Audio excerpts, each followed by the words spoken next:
我每晚都在女朋友的脚上涂满臭泥巴，再撒上1斤面粉，然后立马装睡。而她每晚都会在2点醒来，扯下我的1根头发，偷偷出门。于是我跟踪她在地上留下的脚印，可没想到，就在我马上要知道她去干什么的时候，却在路边遇到了即将被大卡车撞飞的小女孩。千钧一发之际，我冲过去救下了她，而我却被撞到10米开外，奄奄一息。就在我的心脏即将停止跳动的刹那，一道冰冷的机械声在我脑海炸响：第一，神豪系统绑定成功，神豪资金1000,000,000,000,000亿已存入宿主凌晨名下黑卡，获得黄金之瞳技能，可洞察万物价值，看穿人心，获得坤泉宗师级技能，可对战。我猛地睁开眼睛，感觉现在的身体充满了前所未有的力量，更能看到甚至听到5公里外疾驰而来的迈巴赫。不到2分钟，黑色的迈巴赫就到了眼前，一条修长笔直包裹着黑色丝袜的美腿就冲了下来，他发疯一样冲向人群。朵朵，你在哪？被我救下的女孩哇的一声哭了出来，女人冲过来，一把将朵朵抱进怀里，在确认朵朵只是擦伤后，她随即抬起头看着我，眼里带着深深的感激。先生，谢谢你救了朵朵，我是苏氏集团苏婉晴，请问您需要我做什么？我苏家倾家荡产也在所不惜。凌晨盯着眼前的女人，她的信息在视网膜上显示出来：姓名苏婉晴，年龄25，身份苏氏集团总经理，身价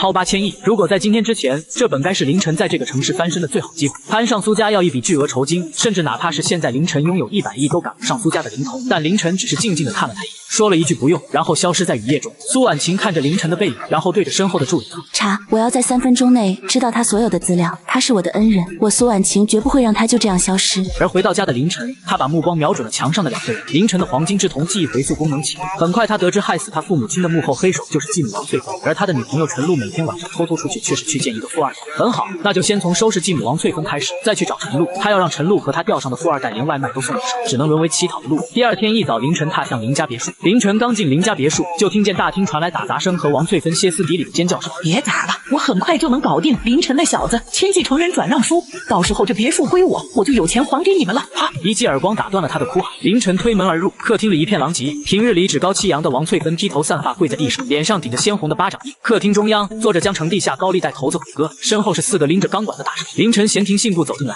视若无睹地向客厅中央走去。虎哥见凌晨无视他，瞬间大怒，伸手就要拍凌晨的脸。哟，这就是那个废物大少爷。凌晨猛地回头看向虎哥，他的信息也在凌晨脑海中显示：目标赵，战斗力65，普通人巅峰，弱点极度迷信，且患怪病，每天午夜心脏剧痛。凌晨没有动，只是轻声道：你的手如果碰到我的脸，这辈子就再也拿不起筷子了。还有你的心绞痛，是不是每晚12点准时发作？虎哥的手猛地僵住，这道秘密连手下都不知道，这小子怎么会知道？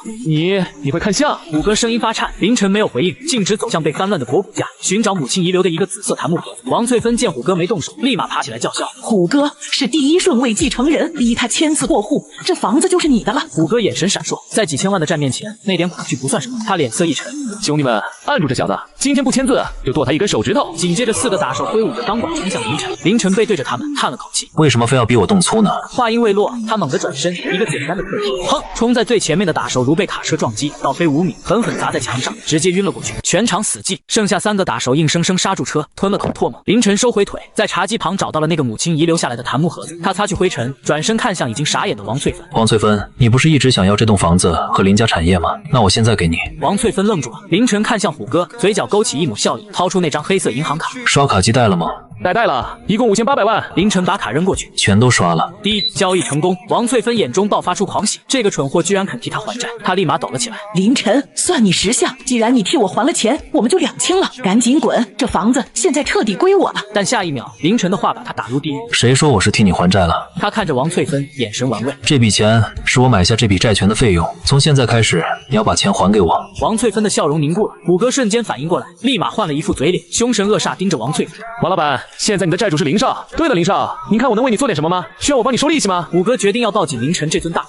凌晨抱着檀木盒子走到门口，停下脚步，看向王翠芬。我只给你2个选择：第一，立刻搬出这栋别墅，净身出户，衣服都不准带走一件；第二，3天内还清欠我的债务，多1秒我就报警，我会告你诈骗、挪用公款。随即，凌晨又把目光移向虎哥。如果你没有监督王翠芬按时完成，我会告你故意伤害，有门口监控为证，这些罪足够让你们把牢底坐穿。说完，凌晨大步走出别墅，身后传来王翠芬撕心裂肺的哭嚎，以及虎哥那帮人开始经常的打砸声。听着这些声音，凌晨站在阳光下，只觉得浑身舒畅。可下一秒，滴，系统发放了新任务，请在2小时内花光1个亿，失败惩罚，随机扣除宿主某项身体机能，如永远3秒。凌晨看着这个惩罚，嘴角抽了抽。系统，你挺狠啊！不过花钱这大概是世界上最简单的任务。凌晨拦下了一辆出租车，直奔江城景奢商场。SKP。凌晨刚下车，一辆红色法拉利带着嚣张的轰鸣声停在他面前，车窗降下，正是他的前女友陈露。他摘下墨镜，眼里满是鄙夷。哟，这不是凌晨吗？听说你被赶出家门送外卖去了，怎么送到这种高档地方来了？这里的保安可不让要饭的进。当初林家一出事，陈露就光速把凌晨甩了，转投了富二代的怀抱。凌晨看着他，非但没有生气，反而笑，正好花钱任务还缺个观众。是啊，来要饭。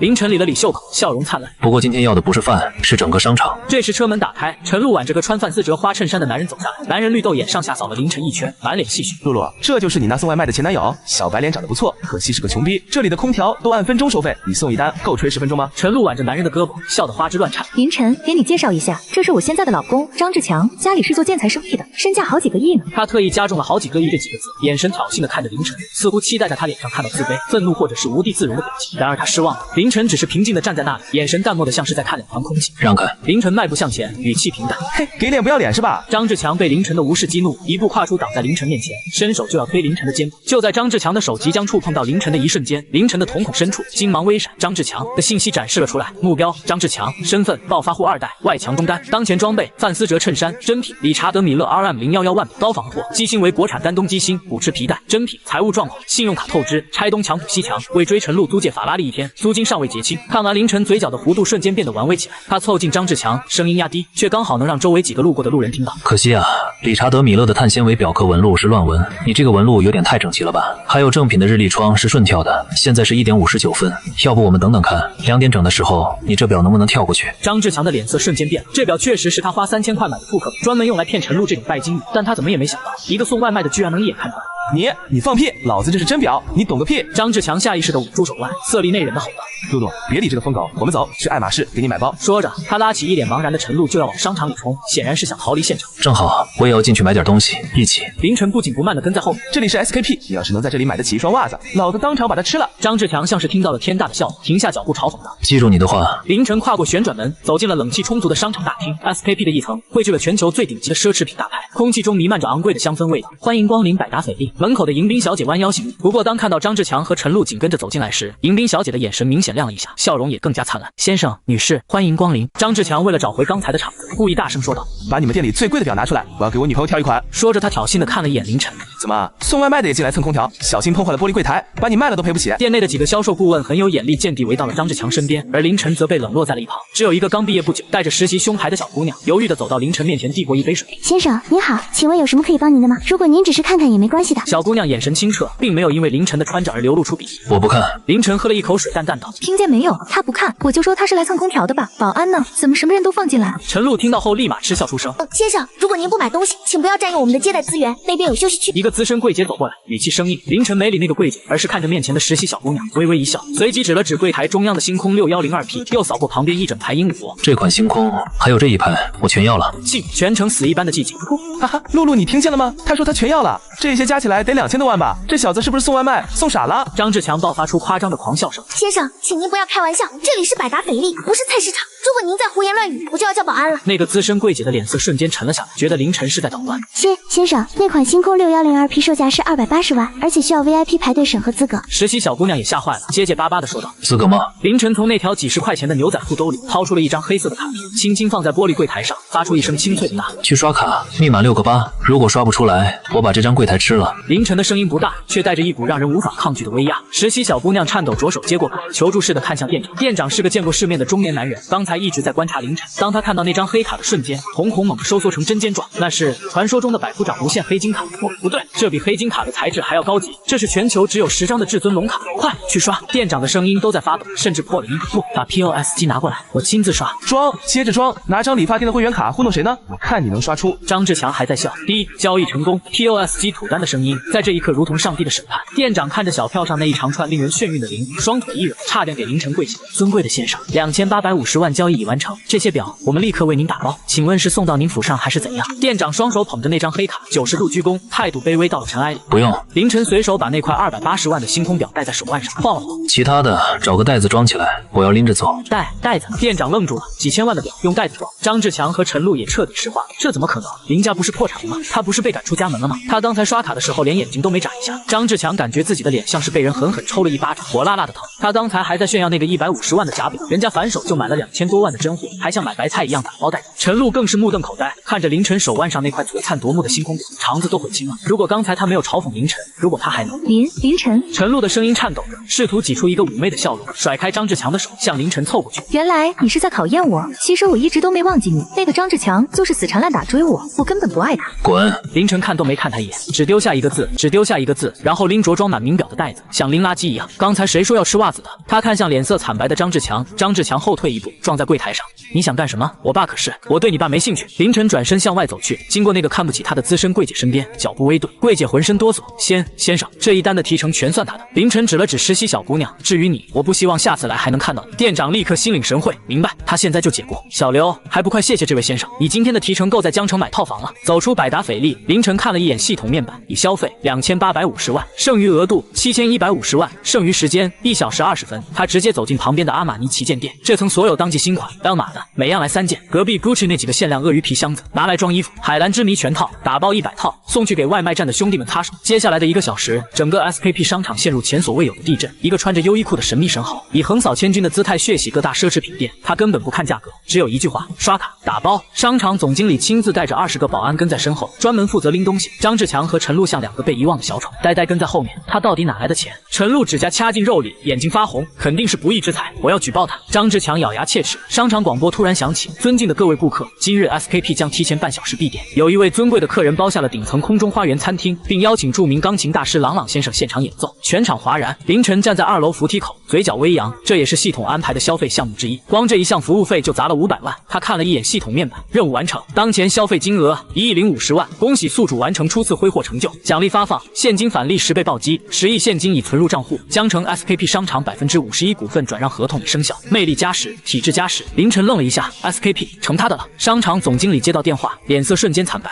快步走到凌晨面前，单膝跪地：老板，不知老板驾到，有失远迎。我是 SKP 总经理王大海，您已收购集团51%股份，从现在起，这里您说了算。这一跪，把周围所有人都跪傻了。张志强吓得一屁股坐在地上。凌晨看着跪在地上的王大海，淡淡点头：起来吧，既然我是老板，那我现在发布第1条命令。他伸手指向不远处的张志强和陈露，这2个人影响我购物心情，把他们扔出去。以后 SKP 旗下所有商场禁止这2个人踏入半步。还有那个男的手上戴的假表，看着碍眼，帮他摘了。王大海立马起身：保安动手！20个保安如狼似虎扑了上去。不，凌晨不能这么对我，我是露露啊，我是你最爱的人啊！陈露尖叫着被架起来往外拖，放开我，我爸不会放过你的。张志强还在叫嚣，下一秒就被按在地上，强行撸下假表，一脚踩碎，惨叫声渐行渐远。凌晨站在扶梯最高处，俯瞰着这属于他的商业帝国。手机响了，陌生号码。喂，是凌晨先生吗？我是苏婉晴。电话那头传来清冷但略显疲惫的女声：听说您刚才买下了 SKP， 我现在就在 SKP 楼下的咖啡厅，有些关于公司合作的事情，能不能请您拨冗见一面？苏婉晴。凌晨眉毛一挑，原来他一直在这。好啊，正好我也饿了，不过我不喝咖啡，我想吃麻辣烫。苏总赏脸吗？电话那头沉默了3秒。好，只要您肯见我，吃什么都行。凌晨挂断电话，笑容灿烂。看来接下来的游戏会更有趣。江城的夜色像一团化不开的墨，被老城区红星街的喧嚣烫出一个个光怪陆离的洞。一辆挂着江 A88888车牌的劳斯莱斯幻影，像个误入贫民窟的贵族，小心翼翼碾过坑洼积水的路面，停在胖嫂麻辣烫小店门口。自动车门展开，苏婉晴走了出来。坐在路边塑料红凳子上的凌晨抬起头，手里正掰着一次性筷子，他身边堆着从 SKP 血拼来的几10个名牌购物袋，像垃圾一样随意落在油腻的地上。怎么，苏总嫌脏？凌晨吹了吹塑料凳子上的灰，坐吧，这里的牛肉丸是全江城最劲道的。苏婉晴深吸一口气，优雅地提起裙摆，在凌晨对面坐下，背肌挺了，笔直。林先生真幽默。苏婉晴看着凌晨，我以为身家100亿，随手买下 SKP 的大人物会对用餐环境更有要求，钱是用来让生活更自由的，不是用来给自己套枷锁的。凌晨把菜单推给他，点菜吧，苏总。说好的你请客，别因为便宜就不敢点。苏婉晴看着菜单上贡丸2元，海带1元的价格，心情复杂。他调查过凌晨，资料显示24小时前他还是个为了几块钱在雨里拼命的外卖员，而现在他坐在自己对面，气场深邃的连他这个商场老手都看不透。随便来一点吧。苏婉晴放下菜单，直视凌晨双眼：林先生，我们谈正事，关于救了朵朵的事，还有您收购 SKP 的事。嘘。凌晨竖起一根手指抵在唇边，吃饭不谈公事，商位。老板娘2大碗，微辣，多加醋。好嘞。小陈啊，今天带女朋友来了，真漂亮。胖嫂热情地端着2个不锈钢大盆走过来，这姑娘看着瘦，得多吃点，这顿嫂子请了。苏婉晴的脸瞬间红到耳根，连连摆手：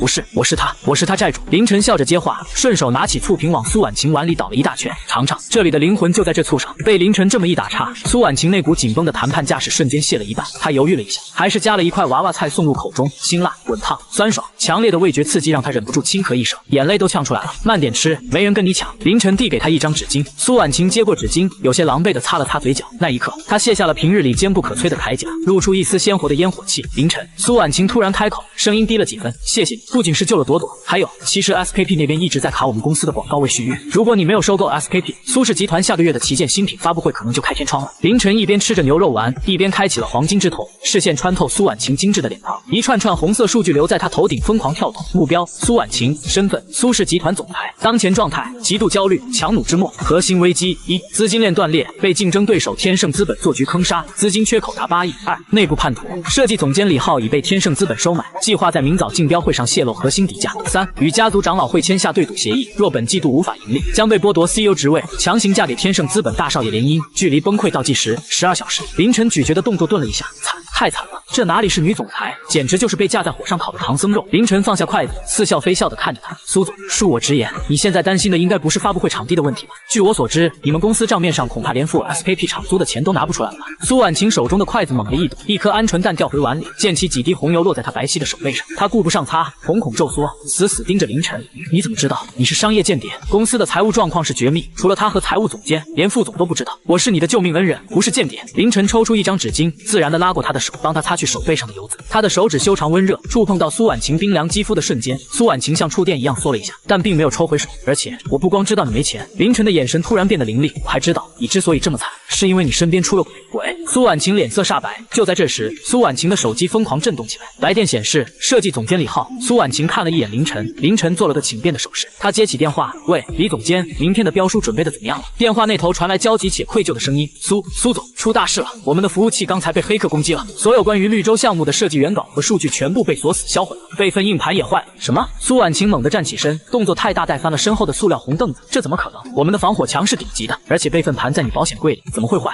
我也不知道啊。苏总，明早9点就是竞标会，现在重做根本来不及了。天盛资本那边好像早就准备好了方案，我们要完蛋了。手机从苏婉晴手中滑落，摔在地上，她整个人像是被抽走了几辆，瘫软的想要坐下，却忘了凳子已经翻了。就在她即将摔倒在满是油污的地上时，凌晨单手扶着她，另一只手极其淡定地捡起地上的手机，对着电话那头还没挂断的李总监说道：“演得不错，奥斯卡欠你一个小金人。”电话那头明显愣住了：“你是谁？苏总呢？我是谁不重要。”凌晨对着听筒冷笑：“重要的是，李浩，你现在最好祈祷天盛资本给你的那2000万安家费够你买一副好点的轮椅。”说完，凌晨直接挂断电话，将手机扔回桌上。苏婉晴靠在凌晨怀里，浑身颤抖，眼神空洞。完了，全完了，那是我们最后的翻盘机会，没了设计稿，明天就是违约，我要赔偿3个亿。苏家会把我吃了的。此时的他不再是什么冰山总裁，只是一个无助到了极点的女人。慌什么？凌晨的声音在嘈杂的夜市里显得格外清晰沉稳，带着一种让人安心的魔力。他把苏婉晴扶正，双手按在她的肩膀上，强迫她看着自己的眼睛。设计稿没了，可以再画；钱没了，可以再赚。只要人还没死，游戏就没结束。再画，来不及了。苏婉晴眼眶通红，泪水在打转。只剩不到10个小时，那是几十个设计师熬了3个月的心血。谁说来不及？凌晨松开手，转身提起地上的那堆名牌袋子，眼神中闪烁着猎人看到猎物时的兴奋光芒。走，去哪？苏婉晴茫然。去你的公司。凌晨嘴角勾起一抹狂傲的弧度。既然那个李浩说数据毁了，那我就让他看看什么叫神迹。顺便，今晚我们来玩个捉鬼游戏。半小时后，江城 CBD 苏氏集团大厦，整栋大楼灯火通明，设计部乱成一锅粥，几十个设计师对着黑屏的电脑抓耳挠腮，有人在哭，有人在骂娘。李浩总监正站在中间，装模作样的指挥技术人员抢修，但眼角的余光却时不时瞥向手表，嘴角藏着一丝不易察觉的得意。只要拖过今晚，明天苏婉晴一倒台，他就能拿着钱去天盛资本当副总了。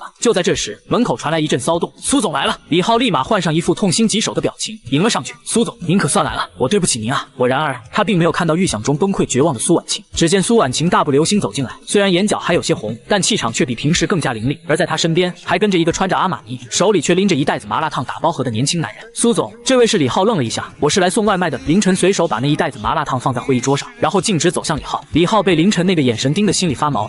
苏总，这时候了您还带外人来捣乱。凌晨站在李浩面前，突然笑了。李总监，你的演技真的有点用力过猛。凌晨指了指那排黑屏的电脑，你说服务器被黑客攻击了，数据全毁了。当然，技术部都在抢修。李浩硬着头皮说道。是吗？凌晨转身走到一台主控电脑前，手指在键盘上飞快地敲击了几下。宿主使用神级黑客技术，永久正在入侵局域网，正在追踪数据流向，正在恢复底层代码。屏幕上原本乱码的黑框突然开始疯狂跳动绿色的代码，速度快得让人眼花缭乱。这旁边的技术主管看傻了，这是什么手速？这是在编写反向追踪程序。不到1分钟，啪！凌晨敲下回车键，原本漆黑的大屏幕瞬间亮起，但显示的不是设计图，而是一段监控录像的回放，以及一份详细的聊天记录截图。画面里正是李浩在半小时前将一个 U 盘插进服务器主机，并且正在给一个备注为天盛赵总的人发消息。搞定了，数据已删除。苏婉晴那个蠢女人完蛋了，全场一片死寂，所有设计师的目光像刀子一样齐刷刷刺向李浩。李浩的脸瞬间变成了猪肝色，冷汗如雨下，双腿打颤。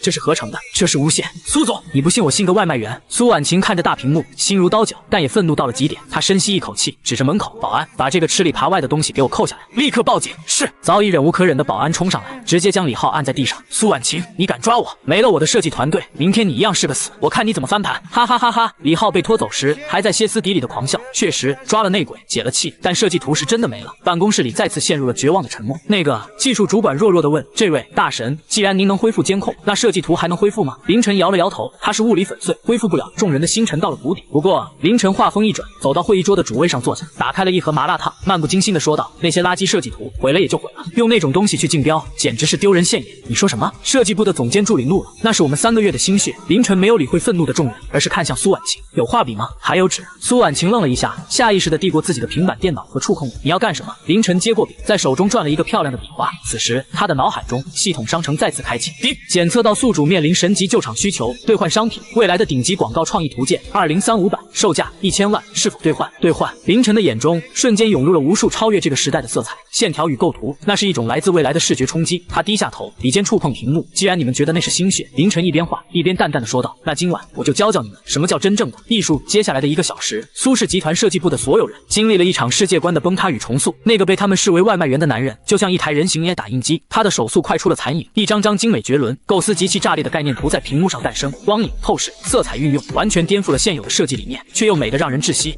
这是赛博朋克加国潮的完美融合。这个光影处理，天啊，神！这是神作啊！刚才还质疑凌晨的助理，此刻已经跪在旁边给凌晨递水。当最后一张主视觉图完成时，凌晨扔下笔，揉了揉手腕，屏幕上是一幅名为《重生》的海报，画面中废墟之上，一朵机械玫瑰在暴雨中绽放，那个意境像极了凌晨自己，也像极了绝境中的苏婉晴。苏婉晴看着那幅画，眼泪无声的滑落。凌晨，他转过头，看着那个正在低头吃冷掉的麻辣烫的男人，这一刻，他的心理防线彻底崩塌。别感动得太早，凌晨咽下一口贡丸，抬起头，眼神中透着一股狠劲。不画好了，接下来该去收网了。明天早上的竞标会，我要让那个天盛资本把吃进去了，连本带利的吐出来。他站起身，走到落地窗前，俯瞰着江城的夜景。苏总，敢不敢陪我玩个大的？苏婉晴走到他身边，与他并肩而立，眼中再无迷茫，只有坚定的光。有何不敢？哪怕输了，大不了我跟你一起去送外卖。凌晨笑了，送外卖那恐怕不行。他侧过头，凑到苏婉晴耳边，轻声说道：“毕竟我的副驾驶只做老板娘。”江城国际会展中心，清晨的阳光洒在巨大的玻璃穹顶上，折射出冰冷而理性的光芒。今天是江城新区地标项目未来之城商业综合体的最终竞标日，这是一块价值100亿的大肥肉，关乎着谁能成为江城未来10年的商业霸主。停车场内豪车云集，一辆骚包至极的荧光绿兰博基尼带着炸裂的声浪，横行霸道的停在了 VIP 专用车位上，甚至还压了线。车门剪刀般扬起，走下来一个穿着白色西装、头发梳得油光发亮的年轻男人，赵雨天，天盛资本的太子爷。这次要把苏氏集团逼上绝路的幕后黑手。跟在他身后的是一脸谄媚的李浩，昨晚刚被保释出来的苏氏前设计总监赵少。您放心，苏婉晴那边彻底完了。李浩顶着2个大黑眼圈，脸上的肿还没消，但眼神却异常兴奋。我亲手删的数据，连硬盘都用强磁消死了，除非大罗金先下凡，否则他今天只能拿着白卷来丢人现眼。赵雨天整理了一下领带，嘴角勾起一抹淫邪的笑，做得好。等苏家破产了，苏婉晴那个高傲的女人还不是任我揉捏？正说着，一辆黑色的奥迪6缓缓驶入，那是苏婉晴的座驾。与周围的超跑相比，这辆车显得过于低调，甚至有些寒酸。赵雨天吹了声口哨，带着李浩大摇大摆地堵在了车门前。哟，这不是我们的苏大美女吗？车门打开，苏婉晴走了下来。经过一夜的煎熬与重塑，她今天的状态出奇的好，一身剪裁利落的藏青色职业装，将她原本就修长的身形衬托得更加挺拔。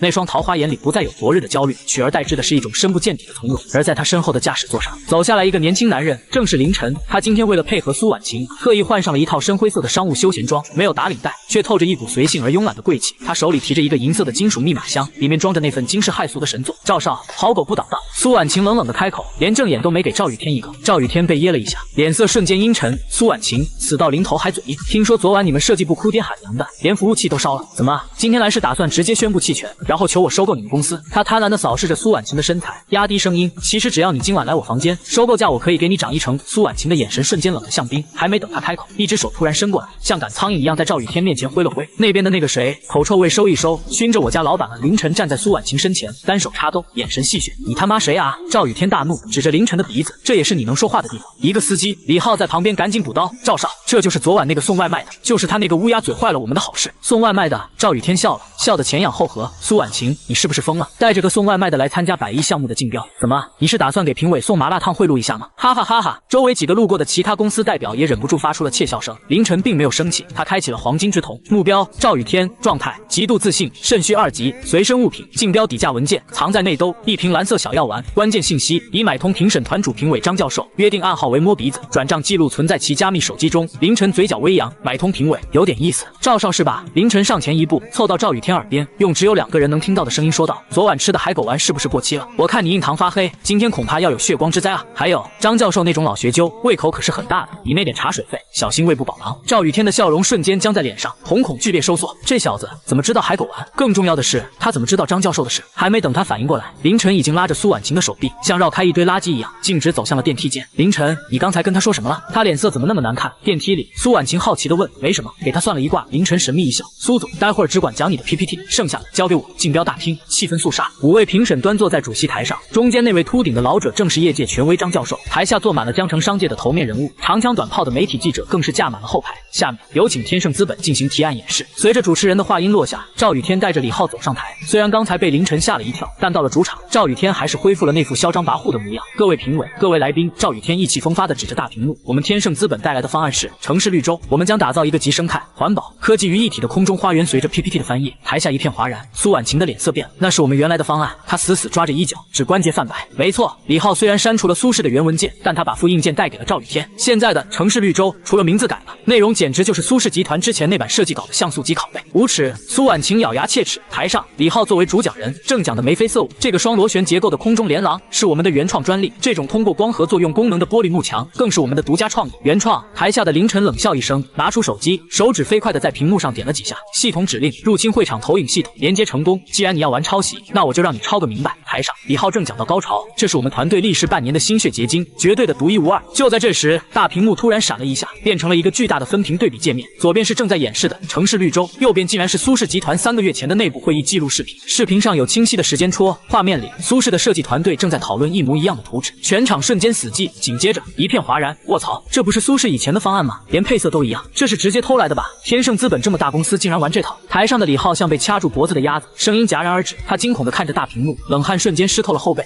这是怎么回事？谁切的屏？关掉，快关掉！赵雨天更是气急败坏地冲向控台，技术员，你他妈在干什么？信不信老子弄死你？控台的技术员一脸无辜，我没动啊，电脑不受控制了，好像中毒了。还没等他们手忙脚乱地拔电源，大屏幕上突然弹出了一行血红的大字：盗窃者的墓志铭，原创已死，不是因为你们只能捡垃圾。随后屏幕一黑，一切恢复正常。凌晨坐在台下，深藏功与名地收起手机，顺便包了一颗苏婉晴给他带的薄荷糖。这算播出事故吗？苏婉晴目瞪口呆地看着这一幕，心中的预期一扫而空。不，这叫热场。凌晨嚼碎了糖块，你看那个张教授脸都绿了。果然，评审席上的张教授此时如坐针毡。原本他是收了钱准备给天盛高分的，现在证据确凿的抄袭摆在几百人面前，他要是敢硬跑，明天他的名声就臭大街了。嗨，张教授硬着头皮拿起话筒，天盛资本的方案存在严重争议，暂时待定。下一位，苏氏集团。赵雨天灰溜溜地走下台，经过凌晨身边时，眼神怨毒的像一条毒蛇。小子，是你搞的鬼吧？你给我等着，出了这个门，我让你横尸街头。凌晨连头都没抬，这就是你求人的态度。等会儿记得多带点纸巾，怕你哭得太难看。苏婉晴深吸一口气，站起身。此时全场的目光都聚焦在他身上，有同情，有看好戏，也有质疑。毕竟刚才那一出撞车闹剧，让大家对苏氏的新方案充满了好奇。苏婉晴走上台，没有拿 U 盘，也没有带任何纸质资料，她只是静静地站在舞台中央，灯光打在她身上，如同一位即将加冕的女王。各位，苏婉晴的声音清冷而坚定。刚才大家看到了所谓的城市绿洲，没错，那曾是我们苏氏集团的废稿。为什么是废稿？因为它太落后了。全场哗然，太落后。那个方案虽然涉嫌抄袭，但在业内绝对算得上一流水平。为了不浪费大家的时间，苏婉晴看向台侧的凌晨，林助理，开始吧。凌晨点了点头，打开了那个银色的金属箱，但他没有拿拿出文件，而是拿出了一块拳头大小的黑色晶体，这是系统商城兑换的便携式全息投影仪，2035版，售价500万。凌晨将晶体放在舞台中央，那是什么东西？凭什么伸长了脖子？下一秒，嗡，一道幽蓝色的光束冲天而起，瞬间扩散，笼罩了整个会展中心的大厅。原本明亮的会场瞬间暗了下来，取而代之的是一个悬浮在空中的巨大而真实的虚拟城市，不再是死板的 PPT， 也不再是平面的效果图，所有人仿佛瞬间穿越了时空，置身于一座赛博朋克风格的未来都市之中。巨大的霓虹灯牌在头顶闪烁，反重力的空中轨道穿梭在摩天大楼之间，每一块砖、每一片瓦都清晰可见，甚至能看到虚拟行人在街道上行走的表情。而在这一切的最中央，一座如同盛开的机械莲花般的建筑缓缓旋转，那就是苏氏的新方案同生莲。天啊，这是什么技术？裸眼 3D？ 不，这是全息投影。我看到了什么？这是好莱坞大片现场吗？这设计太炸裂了！跟这个比起来，刚才那个城市绿洲简直就是农村茅房，全场沸腾了。记者们疯了一样按动快门，闪光灯将现场照得如同白昼。苏婉晴站在那朵巨大的虚拟莲花中，仿佛花中仙子。她伸出手，轻轻拨动虚拟界面，整座建筑瞬间分解重组，展示着内部那令人叹为观止的商业生态动线。我们不定义未来。苏婉晴的声音在立体环绕声中回荡。我们创造未来没有任何悬念，这是一场屠杀，一场来自维度的降维打击。刚才还想找茬的张教授，此刻张大了嘴巴，连假牙都要掉下来。在这种神迹面前，他要是敢说一个不字，恐怕会被现场狂热的观众撕碎。我给满分，这是艺术品，这是划时代的杰作。另一个评审激动地站起来鼓掌，掌声如雷鸣般响起，经久不息。台下的赵雨天面如死灰，瘫软在椅子上。他知道完了，哪怕他有再多的钱，再硬的关系，在这种绝对的实力碾压面前，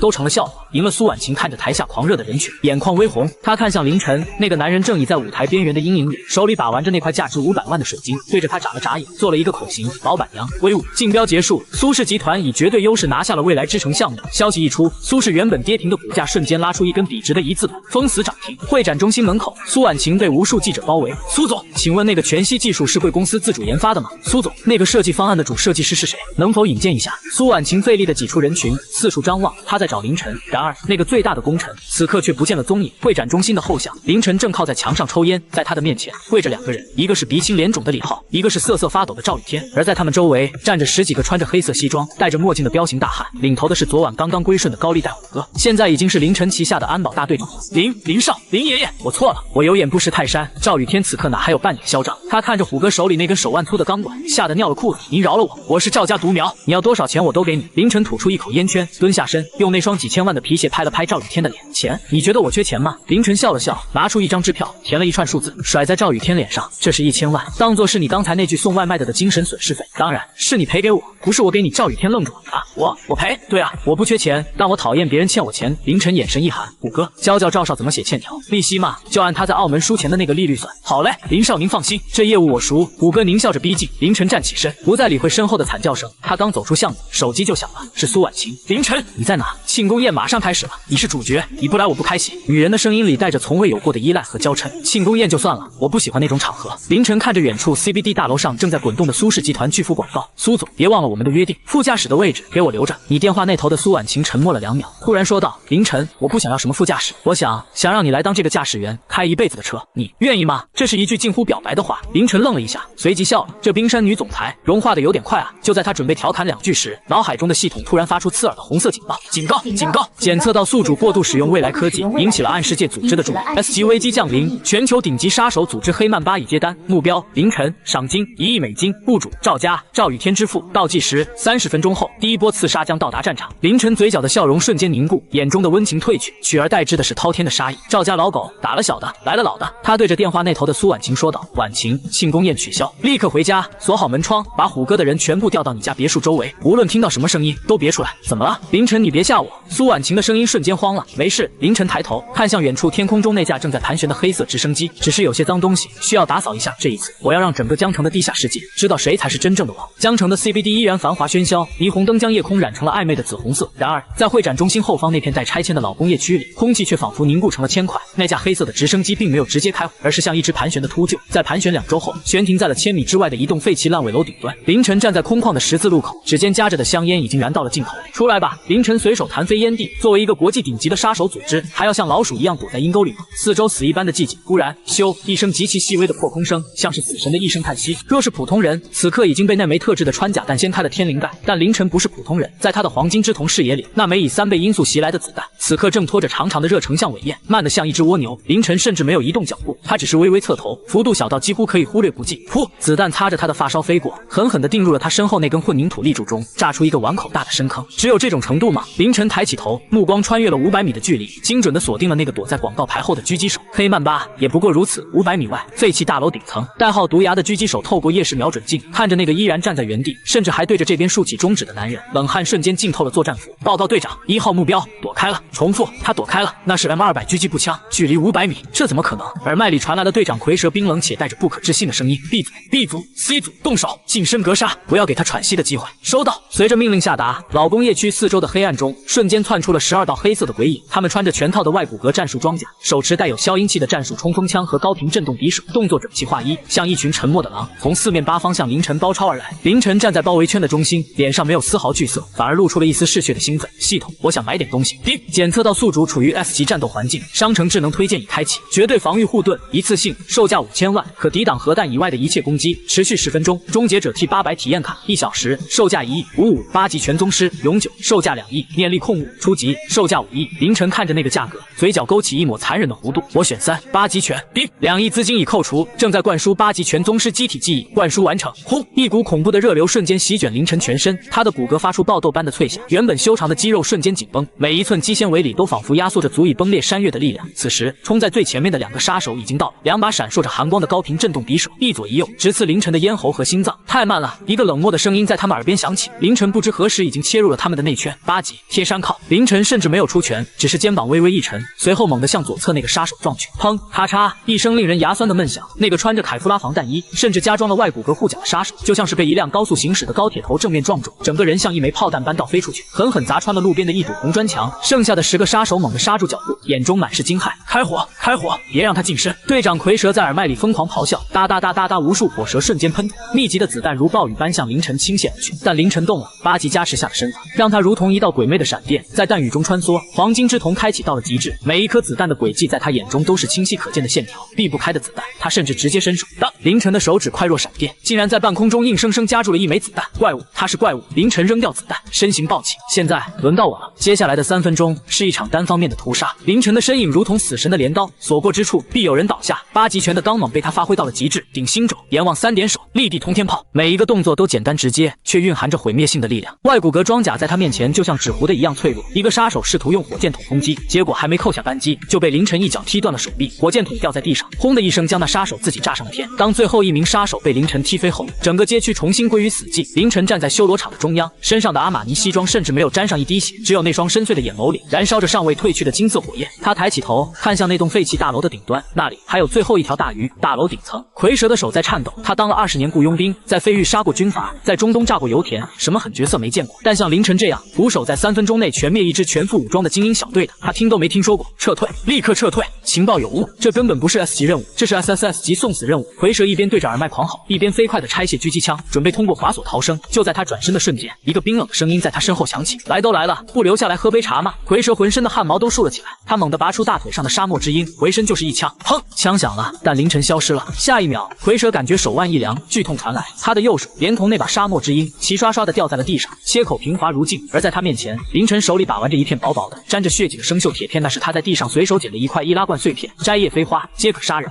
蝰蛇捂着断腕，惨叫着跪倒在地上，眼中充满了绝望和恐惧。别杀我！我是黑曼巴的亚洲区负责人，你杀了我，黑曼巴会追杀你到天涯海角。凌晨居高临下的看着他，像看一只蝼蚁，威胁我。凌晨蹲下身，用那块铁片拍了拍蝰蛇冷汗直流的脸。你知道我最讨厌什么吗？就是别人拿我数不清的东西来威胁我。比如前凌晨掏出手机，打开了一个界面，那是刚才系统刚解锁的暗网天眼通权限。黑曼巴杀手组织总部位于太平洋某公海小岛，总资产约300亿美金，现任首领代号毒王，真实身份是欧洲某没落贵族的私生子。凌晨念着手机上的资料，每念一句，蝰蛇的脸色就白一粉。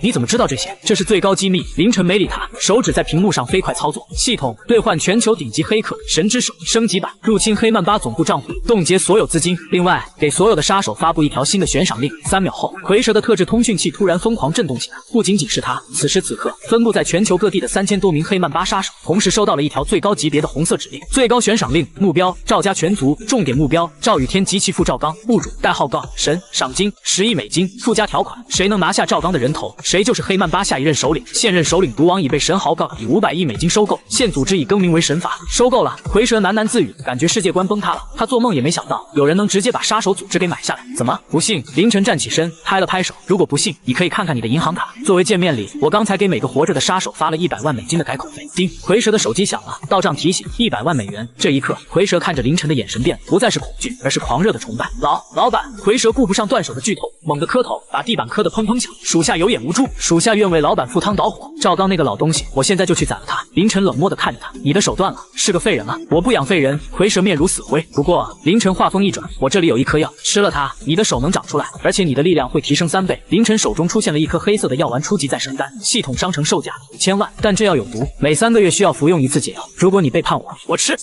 蝰蛇毫不犹豫地抓过药丸吞了下去。神奇的一幕发生了，蝰蛇的断腕处肉芽蠕动，竟然以肉眼可见的速度止血结痂再生，神迹，这是神迹啊！蝰蛇痛哭流涕。凌晨转过身，走向大楼边缘，把这里的尸体处理干净。我不希望明天新闻上看到任何关于枪战的报道。还有，通知所有人，赵家我要慢慢玩，别一下子弄死了。先断了他们的资金链，再断了他们的人脉，最后我要让他们跪在苏氏集团门口，求死不能，遵命。今晚之后，赵家在地下世界将被彻底除名。凌晨纵身一跃，直接从30层的高楼跳下，在半空中开启了刚兑换的反重力滑翔翼，如同一只巨大的黑蝙蝠，滑翔着消失在夜色之中。半小时后，苏婉晴的私人别墅灯火通明，客厅里，苏婉晴抱着抱枕蜷缩在沙发上，电视开着，但她根本没看进去。旁边的朵朵已经睡着了，眼角还挂着泪珠。凌晨，你千万不要有事。苏婉晴双手合十，默默祈祷。就在这时，大门传来了指纹锁解锁的声音。第一，欢迎回家。苏婉晴猛地弹起来，鞋都顾不上穿，光着脚冲向门口。门开了，凌晨站在门口，手里提着一盒还在冒热气的小龙虾。抱歉，回来晚了。路过夜市，看这家小龙虾不错，就顺手买了点。凌晨晃了晃手里的袋子，还是13香的。凌晨，苏婉晴再也控制不住情绪，直接扑进了凌晨怀里，紧紧抱住他的腰，眼泪瞬间打湿了他的衬衫。你去哪了？你知道我多担心吗？我听到直升机的声音了，我还以为凌晨愣了一下，随即温柔地抚摸着他的长发。傻瓜，我不是说过吗？有些脏东西需要打扫。他抬起头，看向窗外的夜空，那里的乌云已经散去，露出了一轮皎洁的月亮。以后这江城的夜，我说了算，再也没有人能伤害你们。苏婉晴抬起头，泪眼婆娑地看着他。凌晨，你到底是谁？凌晨低头吻去了他眼角的泪珠。我是你的神豪，也是你的骑士。与此同时，江城另一端的赵家豪宅，赵雨天的父亲赵氏集团董事长赵刚正坐在书房里，焦急地等待着好消息。怎么还没回信？蝰蛇那个废物在搞什么？赵刚把雪茄狠狠按灭在烟灰缸里。突然，书房的门被撞开，管家跌跌撞撞地跑进来，满脸惊恐。老爷，不好了，出大事了！慌什么？天塌了吗？赵刚怒喝。天真的塌了！管家颤抖着递过一个平板电脑，您看，暗网上全是关于咱们家的悬赏，我们的股票就在刚才，美股盘前暴跌了90%，还有公司的10几个大股东刚才同时打电话说要退股。什么？赵刚抢过平板，只看了一眼，顿时感觉天旋地转，一口老血喷了出来。只见暗网首页挂着他那张放大的大头照，下面写着一行血淋淋的字：全网猎杀赵氏一族，赏金10亿美金。谁？是谁干的？赵刚嘶吼着，如同濒死的野兽。此时，书房的电话响了，是一个陌生的号码。赵刚颤抖着接起，电话那头传来一个经过变声处理却依然透着无尽寒意的声音：赵董，晚上好啊，听说你在找黑曼巴杀我，可惜黑曼巴现在姓林了，好好享受着最后的夜晚吧。明天太阳升起的时候，就是你们赵家的末日。嘟，电话挂断，赵刚手里的听筒滑落，整个人瘫软在椅子上，眼神空洞。窗外原本属于赵家的辉煌灯，在这一刻仿佛变成了通往地狱的引路灯。江城的清晨通常是忙碌而有序的，但今天整个城市的空气中都弥漫着一股令人窒息的疯狂，一切源于那个名为神罚的神秘组织昨晚在暗网上发布的那条悬赏令，10亿美金，这笔足以买下半个非洲小国的巨款，让全球的地下世界彻底沸腾了。赵氏集团总部大楼，这座曾经象征着江城顶级权贵的玻璃摩天塔，此刻已经被围得水泄不通。但围在大门口的不是记者，也不是讨薪的民工，而是一群眼神凶狠、腰间鼓囊囊的不明人士。顶层董事长办公室，赵刚仿佛在一夜之间老了10岁。他瘫坐在那张价值100万的黄花梨木椅上，头发凌乱，双眼布满血丝，手里紧紧攥着一部卫星电话。喂，理事长，是我，老赵啊，我不求别的，求您派特警队来保护我。什么？信号不好。喂，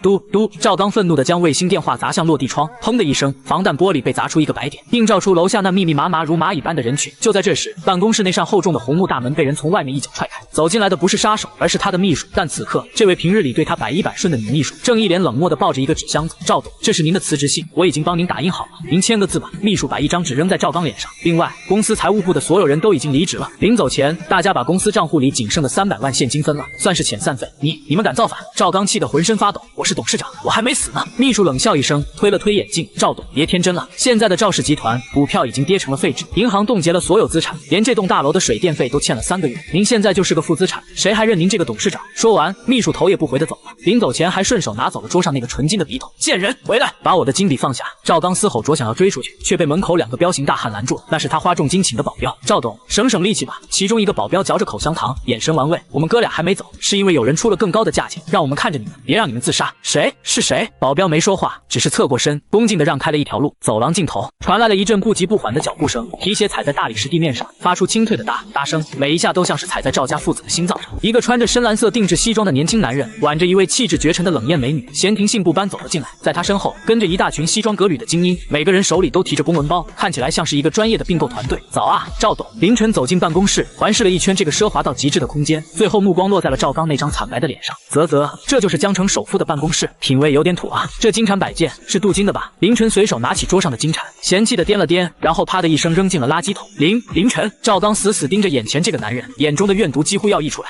是你发布的悬赏令，你这个恶魔，你到底想干什么？杀人不过头点地，你这么做是犯法。凌晨拉过一把椅子，让苏婉晴坐下，自己则慵懒地靠在办公桌边缘，居高临下地看着赵刚。昨晚你们派杀手去杀我的时候，怎么没想过法？怎么只许州官放火，不许百姓点灯？凌晨打了个响指，身后的一名律师走上前，打开公文包，拿出一叠厚厚的文件，摊开在赵刚面前。赵董，自我介绍一下，我是凌晨先生的首席法务代表，这份是赵氏集团全面资产转让协议。律师推了推眼镜，语气平淡的像是在宣读死亡判决书。根据我们的核算，赵氏集团目前负债230亿，资产估值因为受到不可抗力影响，目前估值为负50亿。本来这是一家破产清算的公司，但我的老板凌晨先生心善，愿意出资收购。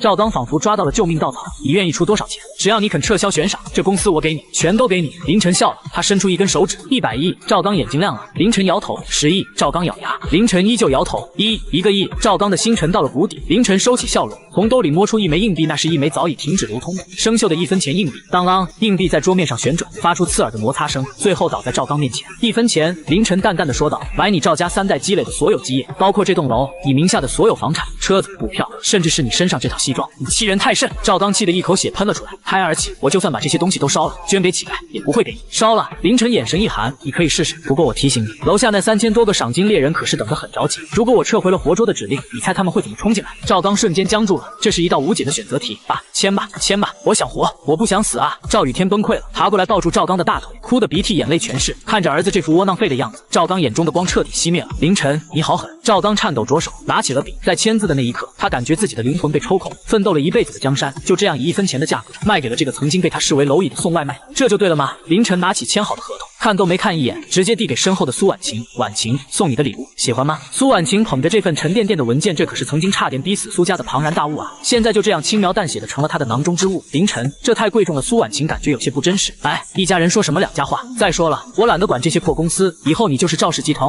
现在叫林氏神豪第一分公司的董事长了。凌晨站起身，拍了拍赵刚的肩膀，像是在安慰一条丧家之犬。行了，别哭丧着脸。为了庆祝收购成功，我决定再带你们父子俩去体验一下生活体。体验什么？赵刚有种不祥的预感。购物啊！凌晨打了个响指，系统开启神豪的羞辱式消费模式。叮，检测到宿主正在进行高爽点剧情，任务发布，带着前首富去购物。任务要求在赵家父子面前买光他们曾经想买却舍不得买的东西，并强迫他们当搬运工。1个小时后，江城最大的奢侈品车行，这里陈列着全球最顶级的豪车。以前这里是赵雨天最喜欢装逼的地方，但他每次来也只敢看看那些几百万的入门款。至于展厅正中央那辆价值1亿2千万的布加迪黑夜之声，他连摸都不敢摸。但今天他来了，不过是以搬运工的身份。赵雨天穿着一件被撕破的衬衫，满头大汗的跟在凌晨身后，而赵刚则像个老奴才一样，唯唯诺诺的低着头。赵少，这辆车眼熟吗？凌晨指着那辆布加迪，似笑非笑的看着赵雨天。听说你上次为了这辆车求了你爸半年，你爸都没给你买。赵雨天吞了口唾沫，眼中满是渴望和嫉妒。是的，喜欢吗？喜欢就多看2眼。凌晨走到车旁，拍了拍车引擎盖，因为以后你只能在梦里开了。说完，凌晨转头看向销售经理，刷卡全款，不用试驾了，直接把车钥匙给我。好的，林先生。经理激动得手都在抖。凌晨接过车钥匙，然后在赵雨天绝望的目光中，随手把钥匙扔给了身后的虎哥。虎子，这车送你了，以后买菜开这个去，别开那辆破金杯了，丢人。轰！全场石化，1亿2千万的布加迪买菜车送给保镖。虎哥捧着钥匙，眼泪哗哗的流，当场就给凌晨跪下了。老板，您就是我的再生父母，我这条命以后就是您的。赵雨天此时的心情比吃了屎还难受，他梦寐以求的神车竟然被凌晨随手赏给了一个混混。别急，还没完呢。凌晨继续往前走，那辆劳斯莱斯福影我要了，送给苏总当上下班代步车。那辆法拉利拉法买了，颜色太骚，回去喷成黑色。还有那几辆阿斯顿马丁，打包给我公司的保洁阿姨每人配1辆，方便他们通勤。短短半小时，凌晨横扫了整个车行，消费总额8个亿。赵刚和赵雨天跟在后面，手里抱满了各种豪车的赠品、车衣、香水，累得像2条死狗。每看凌晨刷1次卡，他们的心脏就抽搐1次。凌晨，求求你别买了，我们错了，给我们个痛快吧！赵刚终于崩溃了，跪在地上嚎啕大哭。凌晨停下脚步，回头看着这对父子，痛快！当年你们把我赶出林家，让我在暴雨里送外卖的时候，给过我痛快吗？凌晨的眼神瞬间变得冰冷刺骨。我说过，我要让你们求生不得，求死不能。虎哥，再把这2个废物送去警局，告诉局长，给他们安排个豪华单间。另外，找几个热情的室友好好照顾他们。我听说赵少细皮嫩肉的，应该很受欢迎。明白，林少放心，里面的规矩我都懂。虎哥狞笑着，像拖死狗一样拖着赵家父子往外走。不，凌晨，你不能这样，我是你弟弟啊！哥，我错了。赵雨天绝望的惨叫声在展厅里回荡，最后渐渐消失。处理完赵家，凌晨长舒了一口气。怎么不开心？苏婉晴走到他身边，轻轻挽住他的手臂。没有，只是觉得有点无聊。凌晨看着展厅外熙熙攘攘的街道，赵家倒得太快，一点挑战性都没有。苏婉晴笑了，你这话要是被别人听到，估计要被打死。那可是赵家啊，江城的天。现在天变了，凌晨握住他的手，走吧，带你去个地方。去哪？去看看你的新办公室。赵氏集团大楼顶层，那里风景不错，适合谈情说爱。就在2人准备离开时，凌晨的手机突然响，是一个没有任何归属地的加密号码。凌晨眉头微皱，接起电话。哪位？电话那头传来一个苍老却中气十足的声音，带着一种久居上位的威严。年轻人，不得不说，你这几天在江城闹出的动静很大。凌晨眼神微眯，你是谁？我是谁不重要。老人淡淡的说道，重要的是你动了赵家。虽然赵刚那个废物死不足惜，但他毕竟是我养的一条狗，打狗也得看主人吧。原来是打了小的，来了老的。怎么你也想发悬赏令？凌晨毫无惧色，反而有些兴奋，终于来个像样的对手了。呵呵，悬赏那种低级的游戏我不玩。老人的声音里带着一丝嘲讽。年轻人，虽然你有点钱，也有点身手，但在真正的权力面前，钱只是数字，武力只是莽夫。我是京城叶家的管家，我家少爷对你手里的神豪系统不是对你那种凭空变出资金的能力很感兴趣。凌晨的瞳孔猛地收缩，他知道系统，给个忠告。老人的声音继续传来，3天后叶家会派人来江城接管赵氏的残局，到时候我希望你能识相点，把你手里的东西交出来，否则你会知道什么叫真正的绝望。电话挂断，凌晨拿着手机站在原地，久久没有说话。京城叶家那是夏国真正的顶级门阀，传说中掌控着国家经济命脉的庞然大物，跟叶家比起来，赵家确实连条狗都不如，而且他们似乎察觉到了系统的存在。凌晨，怎么了？谁的电话？苏婉晴察觉到了凌晨的不对劲，担心的问道。凌晨回过神，眼中的凝重瞬间散去，取而代之的是更加狂热的战意。没什么，一个自以为是的老头子。凌晨将手机放回口袋，看向北方，那是京城的方向。婉晴，看来我们的休闲时光结束了，接下来的游戏可能会有点刺激。系统，凌晨在心中默念。叮，检测到宿主遭遇世界级危机前兆，系统升级任务触发。进击的神豪，任务目标在叶家降临前，将自身势力、财富、武力、人脉提升至霸主级。当前奖励预知：未来科技军工厂。初级，图纸1份，死士招募令，可招募100名绝对忠诚的基因战士，资金无限流模式，限时24小时，所有消费无论金额大小，不仅不扣钱，反而双倍返利。听到第3条奖励，凌晨笑了，笑得肆无忌惮，笑得猖狂至极。无限流，双倍返利，叶家是吧？想玩全是，想玩经济封锁，那我就用钱把你们叶家的京城砸出一个窟窿。凌晨拉起苏婉晴的手，大步走向那辆刚买的布加迪，走去花钱。今晚我要让整个江城的 GDP 翻一番。江城凯撒皇宫大酒店，这是今晚世纪慈善晚宴的举办地。虽然名义上是慈善，但这实际上是西方资本与国内买办势力的一次秀肌肉大会。主办方正是罗斯柴尔德家族，而协办方赫然写着京城叶家。酒店门口豪车如云，这一次的规格远超之前的任何一次。出入的不再是江城的土老板，而是来自华尔街的巨鳄、欧洲的贵族以及国内顶级的世家子弟。当凌晨那辆黑色的红旗L9国家特批座驾停在红毯尽头时，无数闪光灯亮起。凌晨挽着盛装出席的苏婉晴走下车。苏婉晴今晚穿着一件由凌晨亲自设计的星空流光礼服，系统兑换的未来材质，裙摆随着走动仿佛有银河在流动，瞬间秒杀了现场所有的好莱坞女星和名媛。这就是那个凌晨，听说他造出了6代引擎，真的假的？哼，得罪了罗斯柴尔德和叶家，今晚估计是他的鸿门宴。周围的窃窃私语声不断，凌晨置若罔闻，带着苏婉晴径直走进宴会厅。宴会厅内金碧辉煌，但在大厅的正中央却摆放着一个巨大的展台，上面盖着红布，四周站满了荷枪实弹的外国保镖，那是今晚的压轴拍品。一个阴冷的声音从旁边传来，只见一个穿着唐装，手里攥着2颗铁胆的中年男人走了过来，他身后跟着一脸怨毒的叶天林，以及那个刚才被凌晨气跑的威廉。这中年男人正是叶家的2号人物，叶天林的叔叔，人称笑面虎的叶震天。林先生，久仰大名。叶震天皮笑肉不笑地拱了拱同属，我是叶震天。听说我那个不成器的侄子在江城受了你不少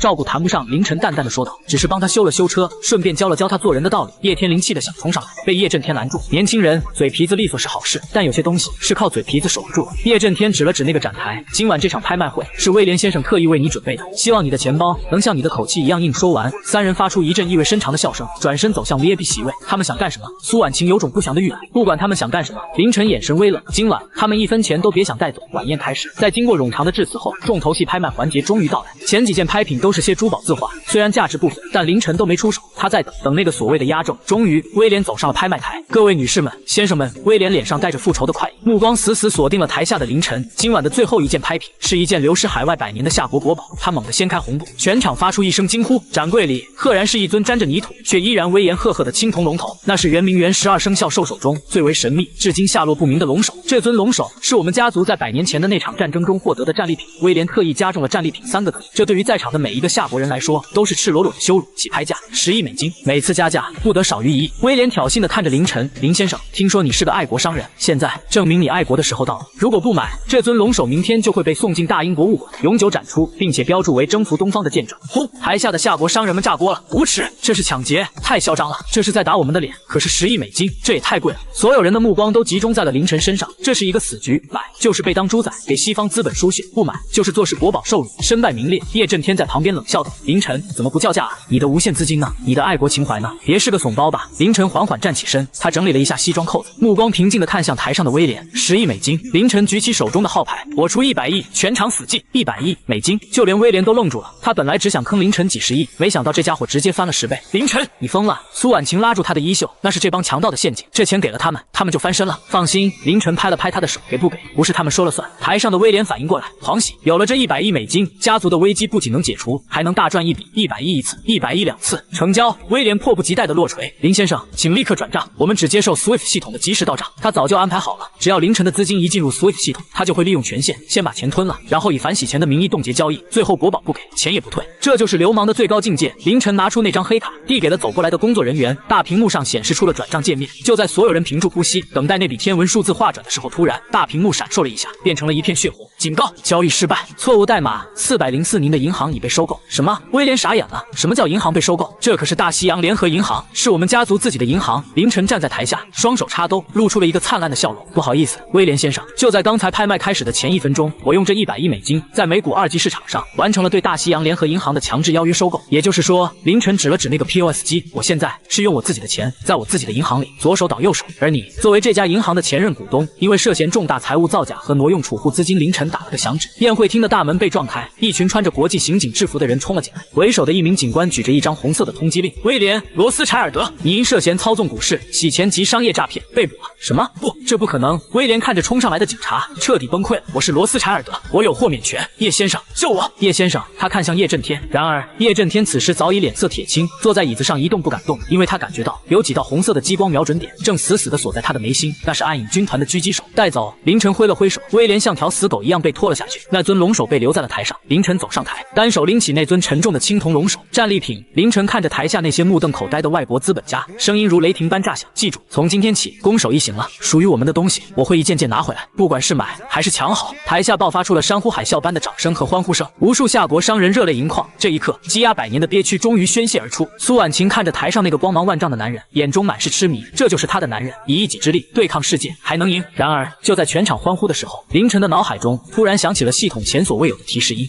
检测到宿主完成粉碎旧资本成就，系统正在进行终极升级，升级完毕。神豪系统 3.0 版本位面主宰已开启，解锁新功能，位面商城不再局限于地球科技，开放一级宇宙文明科技，如反物质能源、基因锁开启页、空间折叠技术。主宰领域在宿主方圆100米内拥有绝对的物理规则修改权，如重力翻倍、时间停滞1秒。最终任务开启，全球财阀大清洗。凌晨看着这些新功能，眼中的金光暴涨，甚至连周围的空气都因为能量溢出而产生了肉眼可见的波纹。位面主宰。就在这时，叶震天突然站了起来。他看着凌晨，不仅没有恐惧，反而露出了一抹诡异的笑容。凌晨，精彩，真的很精彩。叶震天拍着手，慢慢走向凌晨。看来传说是真的，你身上真的有那个东西。本来我们叶家还想留你一条命，当个赚钱的工具，但现在看来你已经成长到不可控的地步了。叶震天从怀里掏出一个黑色的遥控器，知道这是什么吗？这艘凯撒皇宫号游轮已经被我们埋下了3吨的液体炸药，只要我按下去，不管你有多少钱，不管你有什么黑科技，都会在瞬间化为灰烬。凌晨，把你的系统交出来，或者让这一船的精英还有你心爱的女人给你陪葬。全场的欢呼声戛然而止。苏婉晴脸色惨白，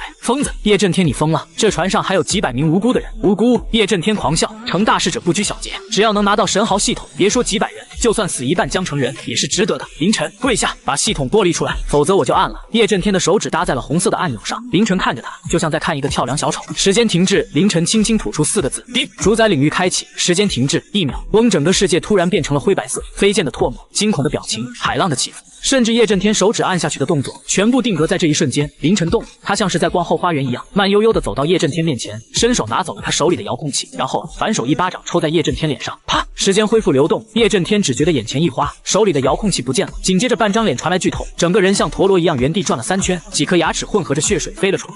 叶震天捂着脸，惊恐地看着几米开外正在把玩遥控器的凌晨，你是人是鬼？你怎么做到的？刚才发生了什么？瞬移，凌晨捏碎了遥控器，碎片簌簌落下。我说过，在这个领域里，我是神。凌晨走到叶震天面前，居高临下的看着这个曾经不可一世的叶家2把手。叶家该落幕了，今晚这艘船不会沉，但叶家这艘破船沉定了。凌晨转过身，对着全场还没反应过来的宾客宣布，今晚的宴会继续。不过接下来的节目是审判。叶震天勾结境外势力，意图谋杀国家功臣，并在公共场所安置炸弹，证据确凿。龙一在，不知何时出现的龙一带着一对死士，如同幽灵般出现在叶震天身后，把他扔下去。位于是不？凌晨，你敢？我是叶家的人，我大哥是。扑通一声巨大的落水声，终结了叶震天所有的叫嚣。江水冰冷，深不见底，就像凌晨此刻的眼神。他看向北方，叶家最后的底牌也没了。接下来该去京城收那笔最大的账了。苏婉晴走到他身边，紧紧握住他的手，虽然手心还在颤抖，但眼神却无比坚定。这次我和你一起去。凌晨反握住他的手，看着手中那尊代表着王权的龙首。好，我们要去拿回的不仅仅是一个公道，还有一个属于我们的新时代。京城的深秋，萧瑟肃杀，位于西山脚下的叶家老宅，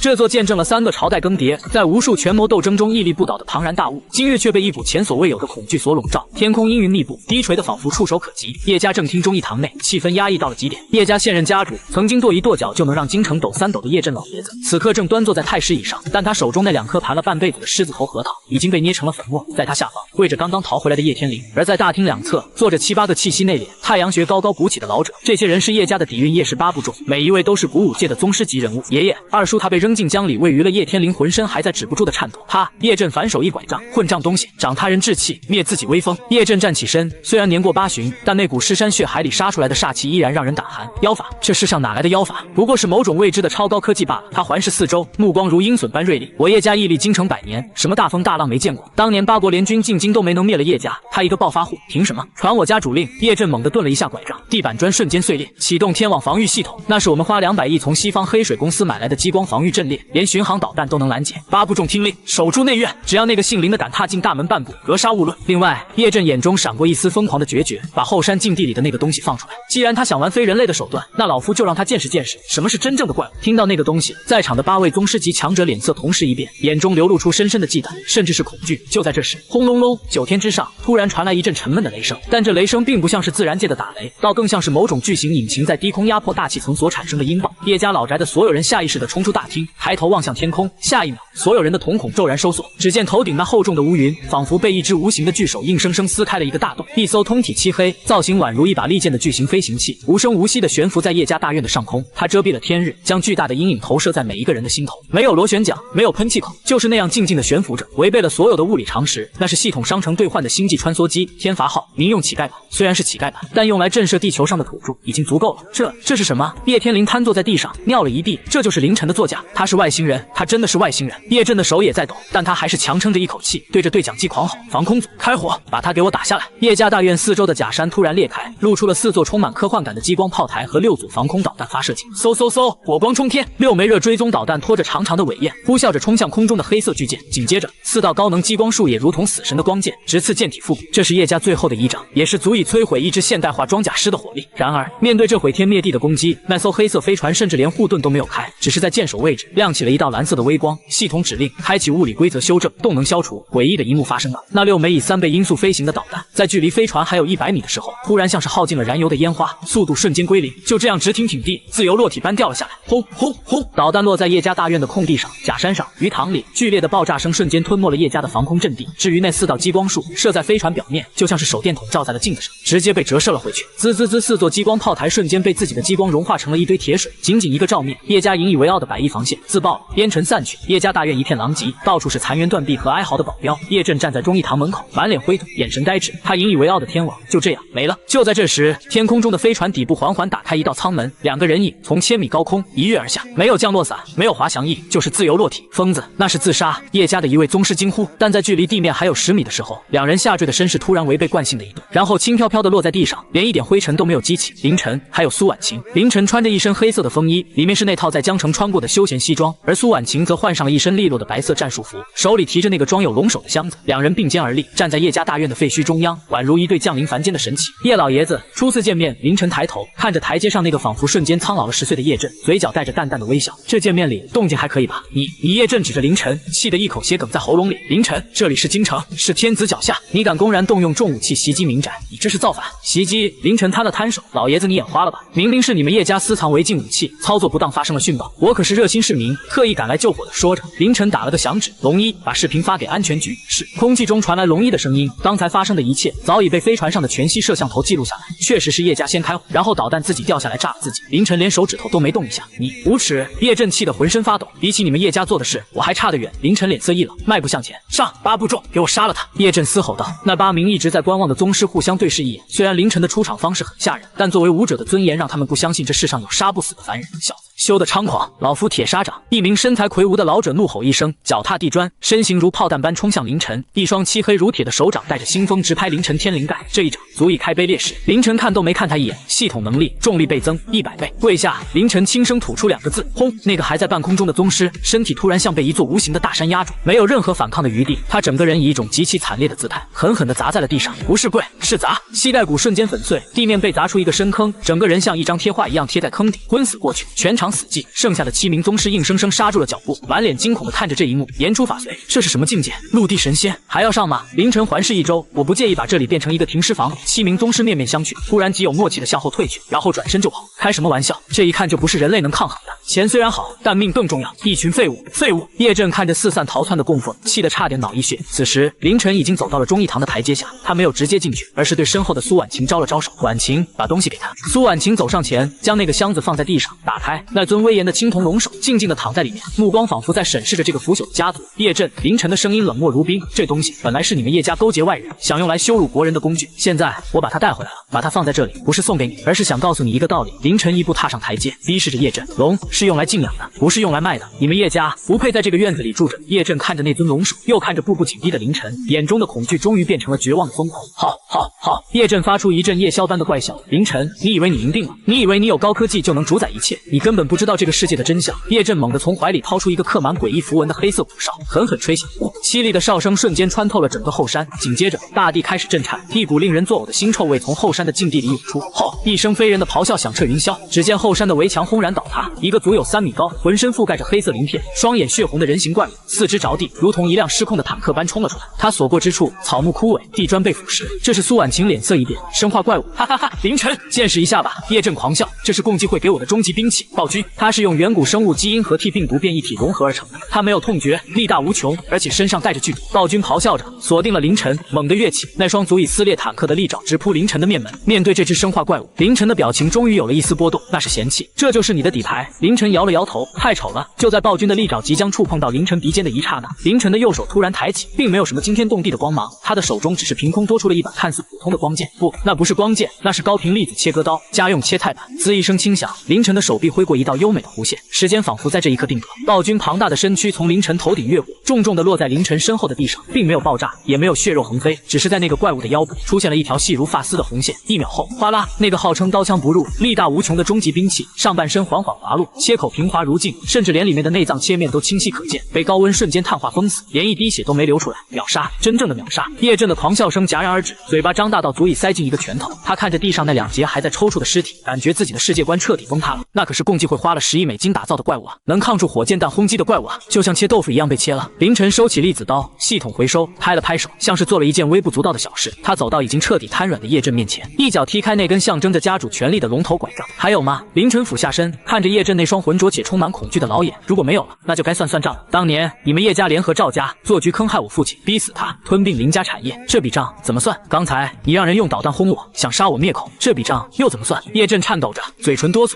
我愿意赔钱，叶家所有的钱都给你，几千亿都给你，求你留我一条狗命。钱？凌晨笑了，叶老爷子，你可能忘了，我现在最不缺的就是钱。凌晨站直身体，看向天空。此时，那艘悬浮在头顶的天罚号飞船突然投射下一道巨大的全息光幕，光幕上是一份份详尽到极致的罪证：叶家贩卖国家情报的证据，叶家洗黑钱的账目，叶家暗杀竞争对手的录音，甚至还有叶震刚才下令使用违禁武器的监控视频。与此同时，京城的大街小巷，所有的户外大屏幕、手机、电脑全部被强制弹窗，同步直播着这些证据，全城哗然，全国震动。不要！叶震看着光幕上的内容，彻底绝望了。这是要让叶家身败名裂，遗臭万年啊！这比杀了他还要狠。杀人诛心！凌晨淡淡的说道：“叶震，我要让你亲眼看着你引以为傲的100年基业是如何在人民的唾沫星子里轰然倒塌的。”这时，远处传来了密集的警笛声。这一次不是叶家叫来的保护伞，而是由最高层直接下令，全副武装的特勤部队以及军事法庭的执法队。叶震，你涉嫌叛国罪、反人类罪，现依法对你进行逮捕。随着冰冷的手铐戴在叶震的手腕上，这位叱咤风云半个世纪的枭雄终于低下了他高傲的头颅。他被押上警车的那一刻，回头看了一眼，只见凌晨正坐在他那把象征着无上权力的太师椅上，怀里搂着苏婉晴，手里把玩着那尊龙首，正对着他举杯示意。那是胜利者的姿态，也是新王的登基。叶家倒了，倒得彻彻底底，连根拔起。随着叶家核心成员的全部落网，以及其背后保护伞的清洗，整个京城的势力格局在一夜之间重新洗牌。而凌晨成为了那个唯一的禁忌。深夜，叶家老宅现已被查封，暂时作为凌晨的落脚点。凌晨站在后山的悬崖边，看着脚下灯火通明的京城。苏婉晴给他披上一件大衣，在想什么？大仇得报，不开心吗？凌晨摇了摇头，握住他的手。叶家虽然倒了，但事情还没完。刚才那个怪物暴君，那是西方共济会的手笔。而且凌晨从怀里掏出那个从叶震身上搜出来的黑色骨哨，眼神凝重。这个骨哨的材质不属于地球，它是用某种高维生物的骨骼打磨成的，里面蕴含着一种连系统都无法完全解析的能量波动。系统刚才提示我，地球的坐标可能已经暴露了。苏婉晴一惊，暴露给谁？凌晨抬头看向浩瀚的星空，那些真正的掠食者。就在这时，凌晨脑海中的系统突然发出了前所未有的刺耳警报：警告！警告！位面壁垒出现裂痕，检测到深渊气息入侵，坐标太平洋中心，目标夺取位面主宰核心及宿主。凌晨的瞳孔中金色的数据流疯狂跳动，他深吸一口气，捏碎了手中的骨哨。看来没时间休息了。婉晴，通知龙一，暗影军团全员集合。另外，启动天罚号的所有武器系统，我们去太平洋。有些客人远道而来，我得去好好招待一下。太平洋中心，尼莫点 Point Nemo， 这里是地球上距离陆地最远的海洋南底极，被人类称为航天器的坟场。然而今天，这片被称为死亡之海的海域，却沸腾得如同地狱的油锅。万米高空之上，漆黑如墨的天罚号星际穿梭机正悬停在云层之中，开启了光学隐形模式。驾驶舱内，凌晨站在全息投影台前，俯瞰着下方的海面。在他身旁，苏婉晴穿着一身贴身的纳米作战服。尽管他已经见识过凌晨的种种神奇，但此刻看着全息屏幕上显示的数据，依然感到头皮发麻。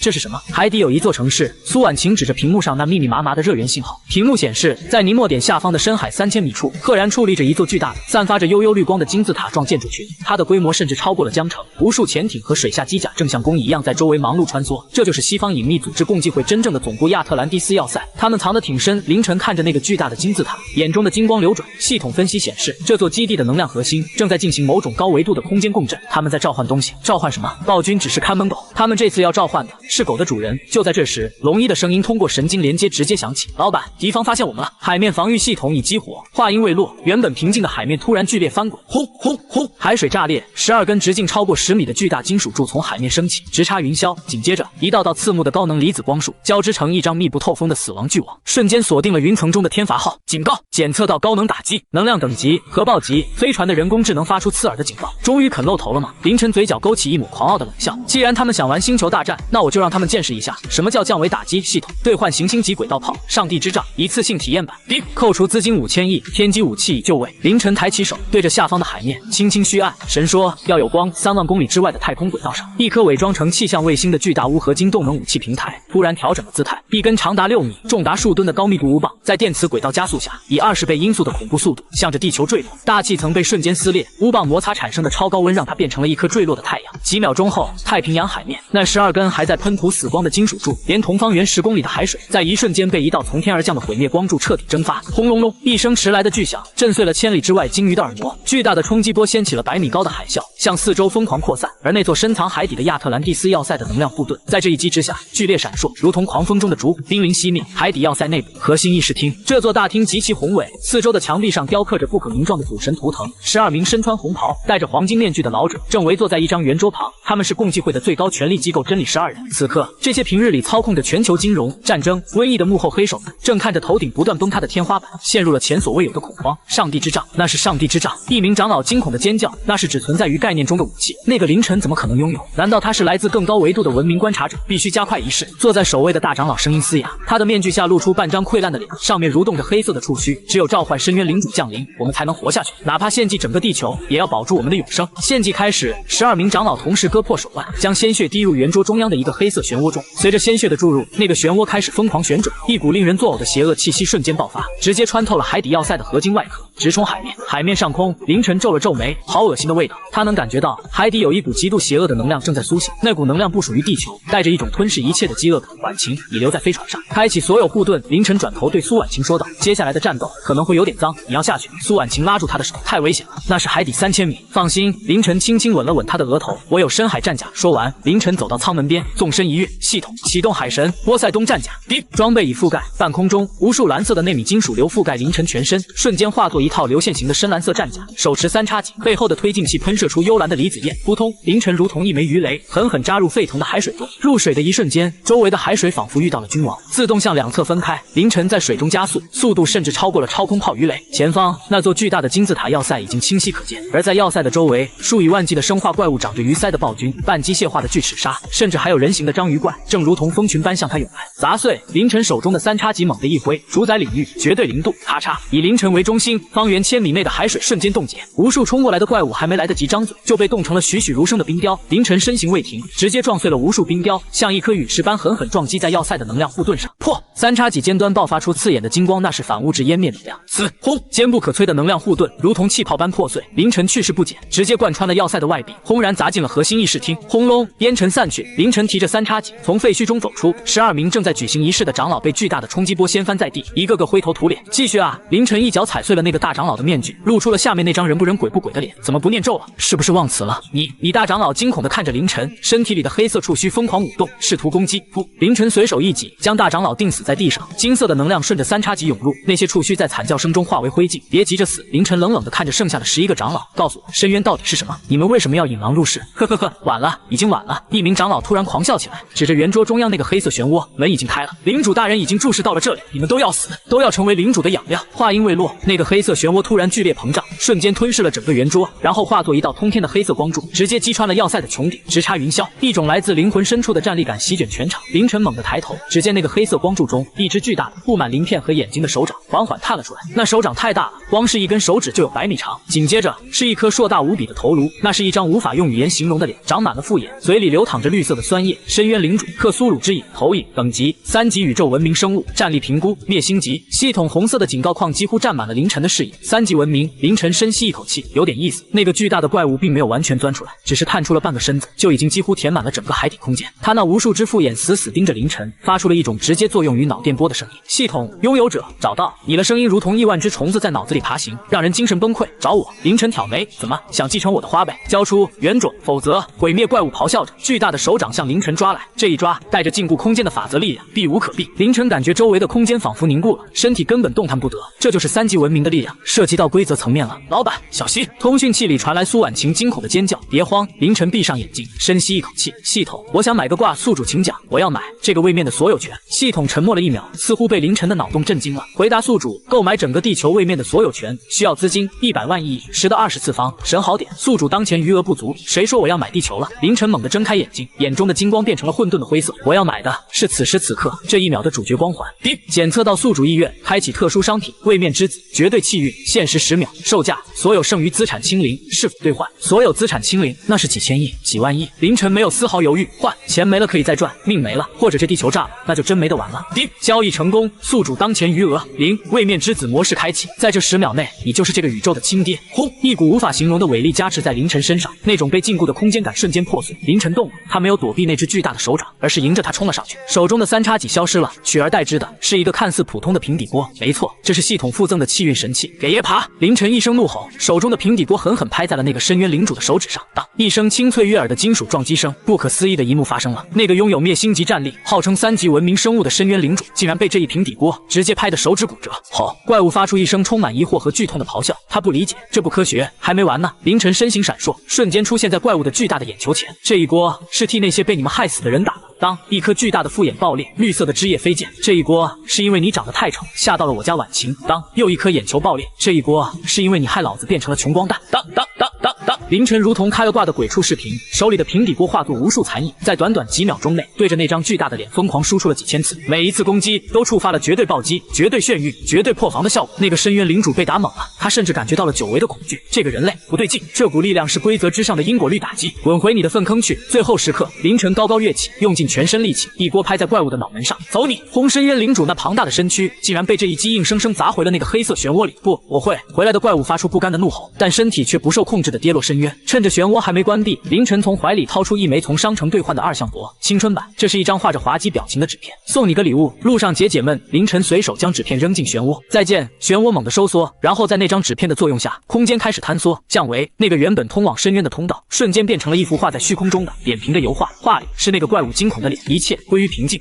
位面之子模式结束，恭喜宿主完成弑神成就，当前资产0。凌晨漂浮在空荡荡的海底废墟中，看着满地的狼藉，还有那12具被能量波震碎的长老尸体，他摸了摸口袋，真的1分钱都没了，连打车回江城的钱都没了。哎，冲动是魔鬼啊！凌晨叹了口气。就在这时，一艘潜艇缓缓驶来，那是苏婉晴驾驶着天罚号的逃生舱下来接他了。舱门打开，苏婉晴不顾一切的游出来，紧紧抱住凌晨。赢了，我们赢了，赢了。凌晨苦笑。不过婉晴，告诉你个坏消息。什么？苏婉晴紧张的看着他。我破产了，现在身无分文，真正的穷光蛋。苏婉晴愣了一下，随即扑哧一声笑。她在水中捧起凌晨的脸，吻了上去。没关系，以前是你养我，以后换我养你。别忘了，我现在可是赵氏集团、苏氏集团还有大西洋银行的董事长。凌晨也笑了，看来这软饭我是吃定了。两人浮出海面，看着久违的阳光，太平洋的风浪已经平息。然而凌晨知道，这只是暂时的宁静。那个深渊领主临走前说的话，还有系统关于原种的提示，都预示着更大的秘密。系统到底是什么？为什么那些高维生物都在抢夺它？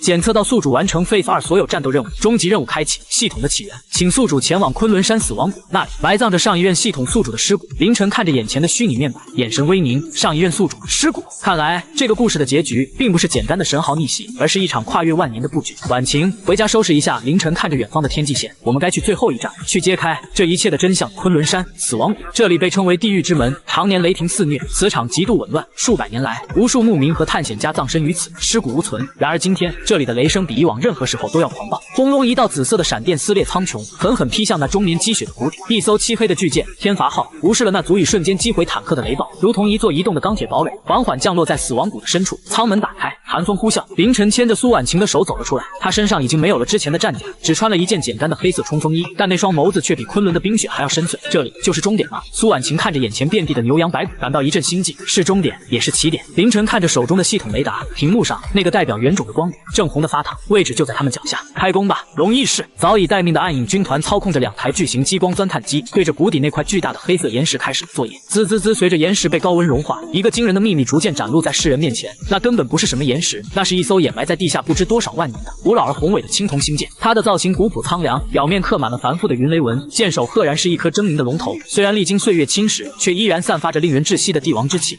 这是秦朝的风格。苏婉晴惊呼，难道秦始皇陵的传说不仅是传说？凌晨深吸一口气，拉着苏婉晴跳进了那个被切开的入口。欢迎来到始皇帝的指挥舰。星舰内部没有想象中的黑暗，当凌晨踏入主控室的那一刻，无数盏长明灯其实是核聚变冷光灯自动亮起。大厅正中央伫立着一座黑金铸造的王座，座，王座之上端坐着一具身穿黑色龙袍的枯骨，即使化为白骨，他依然保持着手按长剑，目视苍穹的姿态，那股得之我幸，失之我命的霸气，跨越2000年依然让人忍不住想要跪拜。而在枯骨的面前，悬浮着一颗散发着柔和白光的水晶文明原种。系统，这就是你的上一任宿主？凌晨轻声问道。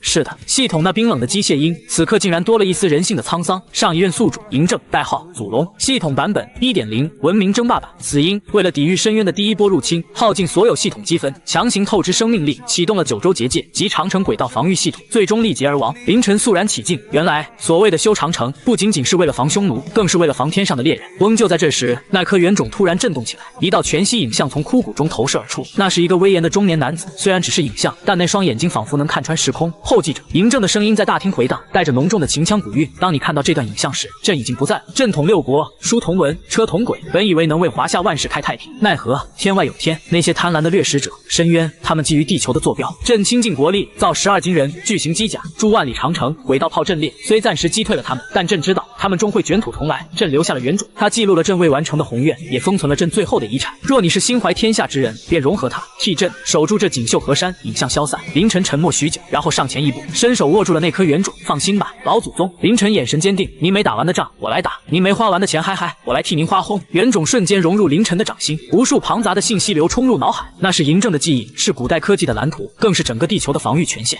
检测到原种融合成功，神豪系统最终形态激活地球管理员模式。恭喜宿主，您继承了始皇帝的遗产账户，当前余额无法用数字衡量，因为您继承的是整个华夏的气运与历史底蕴。就在凌晨融合原种的同时，外界异变突生，昆仑山的天空瞬间崩塌，不再是之前那种小打小闹的裂缝，而是整个苍穹变成了血红色，无数巨大的黑色战舰如同蝗虫般从异次元裂缝中涌出，那是深渊文明的主力舰队，他们终于锁定了地球的坐标，发起了总攻。警告！警告！检测到灭星级打击，敌方数量10万艘，预计地球毁灭倒计时10分钟。苏婉晴看着手腕上的报警器，脸色惨白。凌晨，这次我们真的挡得住吗？那可是10万艘星际战舰啊！凌晨缓缓睁开眼睛，他的瞳孔已经完全变成了金色，那是属于管理员的威严。他看了一眼自己那归零的个人账户，又看了一眼系统面板上那个闪耀着龙形的遗产账户。打！凌晨笑了，笑得无比狂妄。为什么要打？既然老祖宗给我留了遗产，那就是让我用来败家的。凌晨牵着苏婉晴的手走出了古剑，站在死亡谷的最高处，直面那漫天压下的外星舰队。他抬起手，对着天空打了一个响指。系统，我要消费，宿主请讲，我要买下这段历史。唤醒12金人，泰坦机甲，唤醒万里长城，星环防御阵列，唤醒100万秦俑，幽灵军团。支付方式：华夏5000年国运。支付成功，正在唤醒。下一秒，整个神州大地沸腾了。西安秦始皇陵，大地剧烈震颤，封土堆轰然炸裂，不是陶俑，那成千上万个兵马俑，表面的泥土瞬间剥落，露出了里面泛着幽冷光泽的那米金属躯体。他们双眼亮起红光，手中的青铜剑瞬间等离子化。风，大风，震天动地的战吼声响彻云霄，100万机械秦俑冲天而起。与此同时，咸阳遗址12尊高达1000米的巨型青铜机甲破土而出，他们每一尊都散发着堪比核电站的能量波动，手持巨斧长戈，宛如远古魔神复苏。更令人震撼的是，长城那蜿蜒万里的古老城墙，此刻竟然亮起了璀璨的金光，砖石脱落，露出了下面掩埋了2000年的超导磁轨炮阵列。这是什么？天空中，深渊舰队的指挥官看着下方那突然活过来的星球，吓得触手都僵直了。谁允许你们俯视朕的江山？凌晨的声音通过原种的增幅响彻全球，甚至直接在每一个外星人的脑海中炸响。他单手一挥，杀！轰轰轰轰！万里长城化作一条金色的巨龙，无数道反物质光束冲天而起，瞬间将第一波外星先锋舰队蒸发殆尽。12尊泰坦金人跳上云端，手中的巨型武器每一次挥舞都能砍爆一艘1000米长的母舰。100万幽灵秦俑如同黑色的潮水冲入敌阵，展开了残酷的跳帮战。这是一场跨越时空的屠杀，这是地球文明对掠食者最愤怒的咆哮。凌晨站在昆仑之巅，看着这场绚烂的烟火。婉晴，好看吗？苏婉晴已经看呆了，泪水模糊了双眼。好看，这是我见过最贵的烟火。还没完呢。凌晨看着天空中那艘最大的旗舰深渊母舰，既然是败家，那就败个彻底。凌晨再次抬手，系统最后一笔消费，我要买地球飞升，把这颗星球给老子推到4级文明去。确认支付，消耗所有剩余气运，正在加载行星发动机，正在加载量子护盾，正在加载因果律武器。地球飞升开始，轰！一道足以照亮整个银河系的白光从地球核心爆发，在那一瞬间，深渊舰队就像是阳光下的积雪，连渣都没剩下，直接被因果律抹除。地球的体积并没有变大，但它的能级在这一刻跃迁了。从此以后，这颗蓝色的星球将成为宇宙中真正的禁地。3个月后，深渊退去，文明重启。虽然经历了一场大战，但在凌晨超能力的修复下，城市不仅恢复了原貌，甚至变得更加科幻。SKP 顶层的空中花园，如今已经被改造成了一座悬浮在云端的水晶宫殿。婚礼现场，苏婉晴穿着那件名为《倾城之恋》的婚纱，这件婚纱是凌晨用深渊母舰的核心材料，融合了鲛人类、深海珍珠打造的，价值无法估量。她美得惊心动魄，挽着父亲的手，一步步走向红毯尽头的那个男人凌晨。如今的他已经是公认的地球酋长，人类文明的守护者，但他依然笑得像个大男孩，眼中只有向他走来的新娘。朵朵穿着小花童的裙子，屁颠屁颠的在后面提着裙摆，笑得见牙不见眼。凌晨先生，作为证婚人的钱老激动的红光满面，你愿意娶苏婉晴小姐为妻吗？无论贫穷还是富贵，说到贫穷2个字，台下的宾客们都发出了善意的笑声。全世界谁不知道，凌晨现在虽然个人账户是0，但他拥有整个地球。我愿意。凌晨看着苏婉晴的眼睛，深情地说道：“苏婉晴小姐，你愿意嫁给凌晨先生吗？”无论我愿意。还没等钱老说完，苏婉晴就抢着回答，引得全场哄堂大笑。两人在漫天的花瓣和欢呼声中紧紧相拥，深情一吻。叮！就在这时，久违的系统提示音在凌晨脑海中响起：恭喜宿主完成所有主线任务，神豪系统使命已完成，即将解绑，去寻找下一个文明火种。临别赠礼，保留宿主黄金之瞳及强健体魄能力。再见，宿主，愿你在这个你亲手买下的世界里幸福一生。凌晨愣了一下，解绑了？那个陪伴他从外卖员逆袭到世界之王的系统真的要走了？一种淡淡的失落感涌上心头，但很快他就释然了，因为他感觉到了怀里苏婉晴的温度，听到了朵朵的笑声，看到了台下那些真挚的祝福。他已经不再需要系统了，他已经拥有了这世上最珍贵的财富。凌晨，怎么了？苏婉晴察觉到了他的走神，轻声问道。凌晨回过神，看着眼前这个深爱着的女人，露出了最灿烂的笑容。没什么，只是我的私房钱被没收了。苏婉晴扑哧一笑，凑到他耳边，吐气如兰。没关系，今晚我是你的，而且我把公司赚的1000亿都存在这张卡里了，密码是你的生日。苏婉晴悄悄把一张卡塞进凌晨手里。凌晨看着手里的卡，又看了看满脸娇羞的老婆，他突然觉得这软饭真香。老婆，咱们去度蜜月吧。去哪？凌晨抬头看向浩瀚的星空，听说火星的日落不错，既然地球买下来了，咱们顺便去把火星也开发一下。讨厌，你个败家子！阳光正好，微风不燥。凌晨抱着苏婉晴，在全世界的注视下，走向了属于他们的幸福未来。而关于最强神豪的传说，将永远在这片星空下流传。